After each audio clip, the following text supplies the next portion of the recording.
Oi, seja bem-vindo ao meu canal Esperança e Mistério. Vinheta.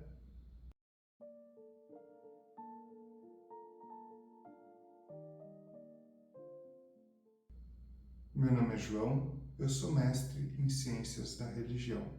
E nesse vídeo eu estou começando uma nova série chamada A Divindade e Suas Religiões. Nessa série eu vou explorar temas como quem é Deus, quais são as contradições das religiões, como dá a relação entre as religiões e a sociedade, qual que é o pensamento natural do ser humano a respeito do mundo espiritual. Vai ter bastante coisa que eu acho bem legal. Lembrando sempre que esse vídeo não tem nada a ver com psicologia. Aqui é só eu refletindo a respeito da vida e da espiritualidade. E se você quiser saber mais sobre mim, entra no meu site www.esperancemistério.com.br. Lá tem link de todos os artigos que eu escrevi, link para o meu mestrado, dá para baixar de graça os livros que eu escrevi e dá para saber um pouco mais a respeito da minha formação. Agora, vamos para os slides. Aula 01. Do que Deus é feito? Slide 0. Apresentação da série. 0.1. Apresentação. A divindade e suas religiões. Proposta. Refletir sobre a natureza de Deus, as contradições das religiões e as relações entre a religião e a sociedade. Slide 1. Do que é feito Deus? 1.1. Deus criou a existência. Deus não existe. Ele está além da existência. Nossa mente não tem a capacidade de compreender Deus. Sabemos que Deus não é homem, mulher, nada disso, mas podemos refletir sobre a criação de Deus. Slide 2. Do que são feitos os espíritos? Revisão. O universo é uma grande mente. Experiências que embasam meu raciocínio. Ouvir os números e ver aulas. Temos a existência de 3 campos: o material grosseiro, o material sutil e o mental. O campo mental e o material grosseiro se influenciam pelo campo eletromagnético. Os seres espirituais têm corpos feitos de matéria sutil e podem influenciar nossa mente. Não tem como eles enxergarem o ambiente, posto que os fótons têm natureza quântica. Vamos começar então com o nosso primeiro tópico, do que Deus é feito. E aqui a gente tem bastante coisa bem interessante para refletir, porque a divindade, ela criou a existência. Então, ela está além da existência. Não dá para falar que a divindade existe ou que a divindade não existe. Ela está além disso. Da mesma maneira como não dá para falar que a divindade é homem ou a divindade é mulher. A divindade criou a possibilidade da existência do homem e da mulher. A divindade está além disso. Também não dá para falar que a divindade é uma ou a divindade é várias, porque foi ela que criou a noção de um e ela que criou a noção de vários. Ela é anterior à criação da noção de um e de vários. Ela está além disso. Como consequência, a nossa mente não consegue compreender a existência desse ser. A gente não consegue conceber como pode a divindade ter criado o tempo. O que ela fazia antes de criar o tempo? A gente não consegue conceber como a divindade criou a cor branca, a cor preta. Está além da nossa capacidade de compreensão. Mas é importante a gente ressaltar que tem algumas coisas que a gente consegue ter uma noção. Como eu falei agora há pouco, a gente consegue ter uma noção que a divindade não é nem homem nem mulher, ela está além disso. E por mais que a gente não consiga compreender a divindade, a gente consegue refletir a respeito da criação da divindade, esse mundo que a gente vive. A gente consegue refletir a respeito da intencionalidade da divindade por trás da criação desse universo. Como já abordado na minha outra série de vídeos, para mim fica claro que esse universo tem um propósito, que é o desenvolvimento, o aumento das possibilidades de amor e prazer. É só comparar um ser simples como a minhoca com um ser um pouco mais complexo, como um cachorro. A minhoca, ela não tem muita capacidade de ter prazer ou de amar. Já o cachorro tem muito mais capacidade de ter prazer do que a minhoca. Ele pode sentir prazer em fazer um passeio no parque, ele pode demonstrar amor pelas pessoas que estão perto dele. Vamos passar agora para o nosso segundo slide. Do que são feitos os espíritos? Para guiar a nossa reflexão a respeito disso, eu vou precisar lembrar de duas experiências que eu tive com o transcendente. E é bem importante deixar claro que eu não espero que acreditem nessas minhas experiências. A única pessoa que pode ter certeza que eu estou falando a verdade sou eu. E tem muitas pessoas que falam de experiências com o transcendente que não tem como a gente saber se é verdade ou não. Então, a recomendação que eu dou é: busque você mesmo as suas experiências com o transcendente. E aí compara com o que eu vivi, com as conclusões que eu tirei do que eu vivi. Antes de a gente continuar também, fazer um parênteses para lembrar algumas coisas da maneira como eu enxergo o mundo. Primeiro, que o universo é uma grande mente. O fato das coisas mais elementares da física se comportarem de maneira quântica mostram para mim que esse mundo material ele é uma coisa meio secundária a algo maior que a grande mente do universo. Um átomo, por exemplo, ele não está em uma posição definida até que uma consciência perceba ele.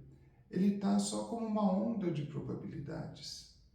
Tem outras interpretações da física quântica, mas para as finalidades que eu estou querendo, essa interpretação é uma boa para guiar o nosso raciocínio.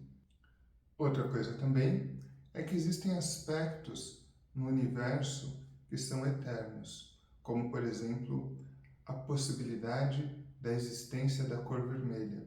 Não tem nada que pode destruir a possibilidade que uma consciência tenha manifesta a cor vermelha.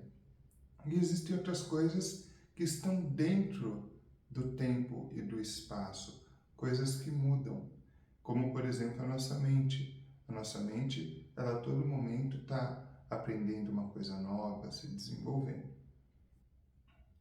Bom, vamos voltar para as minhas experiências que embasam um pouco a maneira como eu reflito sobre a existência dos seres espirituais. Teve uma vez que eu estava meditando e eu ouvi muito claramente alguns números. Dentre esses números, o número 14.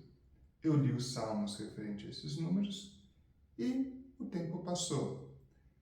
Depois, eu abri a Bíblia aleatoriamente e caiu exatamente no Salmo 53, que é idêntico ao Salmo 14 que eu tinha ouvido.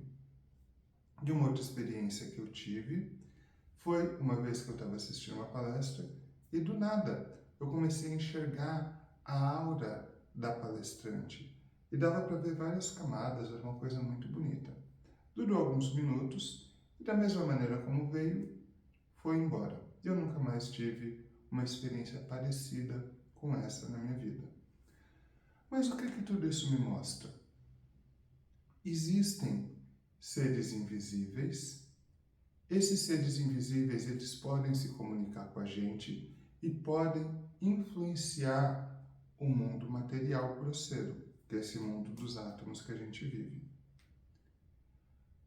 Vale a pena a gente refletir também um pouco sobre como que pode a nossa própria mente influenciar esse corpo material e esse corpo material influenciar a nossa mente. Por exemplo, se eu levar uma ferroada de um escorpião, eu vou sentir dor. Então é uma alteração no meu corpo material grosseiro que altera a minha consciência. Se eu decidir levantar o meu braço, eu vou e levanto o braço. É uma alteração da minha mente que comanda o meu corpo material grosseiro. Como será que dá essa comunicação entre o corpo material grosseiro e a mente? Bom, fica mais ou menos claro para mim que essa alteração se dá no nosso cérebro. Mais especificamente, no campo eletromagnético que o nosso cérebro cria. Porque o nosso cérebro, ele é feito de neurônios. E os neurônios, eles conduzem eletricidade e criam um campo eletromagnético. E alterações nesse campo eletromagnético levam a alterações na nossa mente. Por exemplo, se de alguma maneira estimular direto a parte do meu cérebro que é responsável pelo cheiro do café, eu posso sentir cheiro do café sem que haja nenhum café. E para eu, por exemplo, mover o meu braço, tem que ter algumas alterações no meu cérebro que fazem com que o meu braço se mova. Então a ideia é a seguinte: quando, por exemplo, eu uso o meu livre-arbítrio para levantar o meu braço, de alguma maneira a minha mente deve influenciar alguns neurônios de alguma parte bem pequena do nosso cérebro. Os neurônios, eles conduzem eletricidade por meio de átomos, por meio de íons. Então, de alguma maneira, a nossa mente, ela deve bloquear a entrada de átomos dentro do neurônio, alguma coisa assim, para poder controlar se o neurônio ele vai disparar ou não e fazer toda essa rede que acaba resultando com eu levantar o meu braço. Então, de alguma maneira, essa interação entre a mente e o corpo se dá por meio do campo eletromagnético.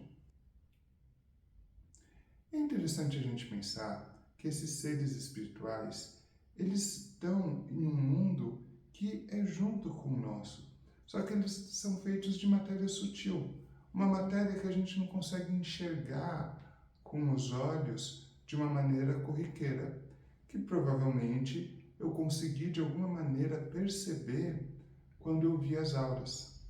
Como as auras tinham diversas cores e diversas camadas, provavelmente nesse mundo material sutil, esse mundo invisível, tem diversos elementos. Da mesma maneira como esse nosso mundo tem diversos elementos. E também é curioso a gente pensar, baseado nessa minha experiência de ter ouvido os números e de ter aberto a Bíblia, que provavelmente esses seres, eles conseguem influenciar também o nosso campo eletromagnético do cérebro e fazer com que a gente ouça alguma coisa, fazer com que a gente abra a Bíblia exatamente em uma determinada página. E é curioso a gente pensar que se tem outros seres que conseguem de alguma maneira manipular o nosso corpo, talvez a gente seja apenas um ser que está manipulando esse corpo, mas a gente tem uma certa independência desse corpo. E esse corpo tem uma certa independência da gente. Talvez a nossa mente não esteja condicionada tão intimamente ao nosso corpo como o materialismo quer. Bom, tudo isso são reflexões. Com isso, terminamos a nossa primeira aula dessa série. Muito obrigado por ter assistido o vídeo. Tchau, tchau. Oi, pessoal. No vídeo eu esqueci de falar que eu acredito que os seres espirituais não devam conseguir enxergar da maneira que a gente enxerga, porque a luz se comporta de uma maneira quântica, ou seja, ela não tem um lugar definido. Ela viaja do momento que ela é emitida até ela interagir com alguma coisa como uma onda de probabilidades. Se um ser espiritual conseguisse enxergar a luz, de alguma maneira ele teria que colapsar a função de onda da luz. Então, eu acho que não faz muito sentido pensar que os seres espirituais consigam enxergar a luz da maneira como a gente enxerga. E na próxima aula, eu vou falar a respeito do pensamento religioso natural. Como a nossa mente lida naturalmente com as questões relacionadas com a espiritualidade.